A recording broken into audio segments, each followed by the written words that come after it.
গাড়ি তো বাইরে হারে ধাক্কা মারি। কি বলবো বুঝতে পারতেছি না। যারা সিদ্ধান্ত নীতি নির্ধারক তারা এসি রুমে বসে এসি গাড়িতে চড়ে মানুষের জীবন জীবিকার বিষয়টা আসলে এত বেশি অনুধাবন করতে পারবে বলে আমি মনে করি না। সেন্ট মার্টিনের বিষয়টা সেরকম একটা বিষয় হয়ে দাঁড়িয়েছে। শুধু সেন্ট মার্টিনে পর্যটকরা নয়, স্থানীয় জনসাধারণও ওইখানে যেতে পারছে না স্বাভাবিক প্রক্রিয়ায়। যেমন ধরেন ওইখানকার দ্বীপের সাথে কারোর সাথে আত্মীয়তা সম্পর্ক, যেমন ছেলে মেয়ে আসা নেওয়া, যে মানে আদান প্রদান যাদের হয়েছে, বিয়ে শাদী হয়েছে, তারাও স্বাভাবিক প্রক্রিয়ায় কিন্তু দ্বীপে যেতে পারছে না। তা আমাদেরকে বারবার বলছে অনুমতি দেওয়া আছে নভেম্বর থেকে, কিন্তু ইতিমধ্যে বিআইডব্লিউটিএ এবং নৌপরিবহন দপ্তর আমাদের পারমিশন দিয়েছে।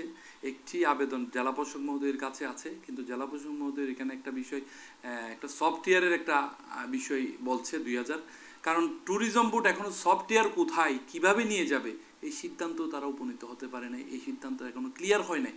কিন্তু কেন এত হয়রানি আমি বুঝি না। আমি আবারও বলছি, যারা নীতি নির্ধারক তারা বাস্তবতার আলোকে সিদ্ধান্ত নেন।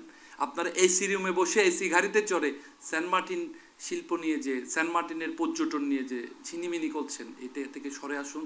বাস্তবতা অনুধাবন করুন, জীবন জীবিকার বিষয়টা অনুধাবন করুন। এমনিতেই জনগণের দ্রব্যমূল্যের কারণে নাবিশ্বাস জীবনযাপন করা স্বাভাবিক, কিন্তু হচ্ছে না। সেই কানে এসে আপনারা পরিবেশের দোহাই দিয়ে, আমরা বলছি না, কখনো বলছি না আমরা পরিবেশ না মেনে পর্যটন করব। আমরা পরিবেশ প্রতিবেশের আইন মেনেই আমরা চাচ্ছি পর্যটনটা স্বাভাবিক করতে, মানুষের জীবনযাপন স্বাভাবিক করতে। আপনারা পুনরায় এই সিদ্ধান্ত থেকে সরে এসে পুনরায় বিবেচনা করুন। বাস্তবতার আলোকে এই সিদ্ধান্ত নেওয়ার উদাত্ত আহ্বান জানাচ্ছি। অবশ্যই যৌক্তিক না। সফটওয়্যার ট্যুরিজম বোর্ড করবে বলছে, কখন করবে? নভেম্বর থেকে জাহাজ চলাচল করার কথা। আজকে নভেম্বরের 15 তারিখ, কোনো কিছু একটা জাহাজও পারমিশন হয় নাই।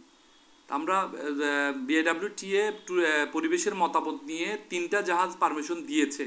1936 জনের 3টি জাহাজ, কিন্তু জাহাজগুলো আবার জেলা প্রশাসক মহোদয় এখনও আমাদের অনুমতি দেয় না। জেলা প্রশাসক মহোদয় কেমনে দিবে? জেলা প্রশাসক মহোদয়ের কাছে ওইভাবে নির্দেশনা আসতে হবে।